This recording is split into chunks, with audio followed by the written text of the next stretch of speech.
Param flies over Kardavaya Path. The Douglas-built Dakota, a historic aircraft, has played an important role in the battle history of independent India. Pakistan attempted to seize all of Kashmir shortly after partition in 1947. The Indian Army blocked Pakistan's efforts.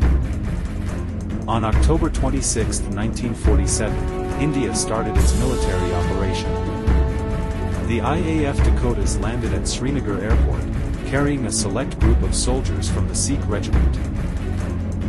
It was a breakthrough point in the First India-Pakistan War of 1947–48. After a fierce struggle, our army managed to thwart the Pakistani Lashkars and Pashtun tribesmen from most of the Kashmir Valley. Years have passed. M.K. Chandrasekhar, a Malayali, entered the privileged club of Indian Air Force pilots who flew Dakotas. He had a son who aspired to own the plane his father flew one day. Time passed by. M.K. Chandrasekhar retired from the IAF as an Air Commodore. Years later, to memorialize the Dakota flown by M.K., his son purchased another Dakota and dedicated it to the Air Force.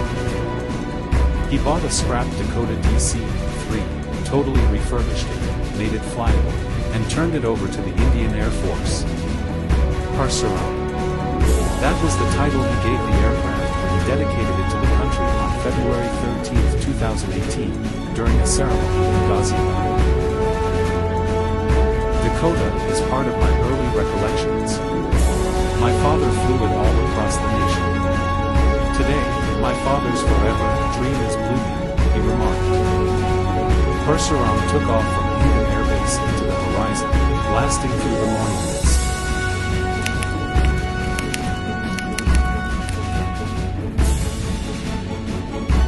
Parsuram flew above Karthagena, making history on India's 75th Republic Day. That son who fantasized about the aircraft his father flew is now a minister of the state. His name is Rajiv Chandrasekhar. He accepted this challenge, not just for his father. It is also the result of a childhood spent in military camps and a desire to build a business in the country despite having a decent job overseas. His decision was driven by his commitment to tackle ex-servicemen's difficulties, as well as his persistence in implementing one rank, one pension. Above all, nationalism has been ingrained in him since boyhood. That is what motivates him to pursue such activities without regard for profit or loss. Because of this sentiment, he founded the Flag of Honor Foundation and attempted to provide comfort to the families of soldiers who made the ultimate sacrifice. He is not your ordinary politician. He is a fervent nationalist who is motivated to make every vision he has for society and the country a reality.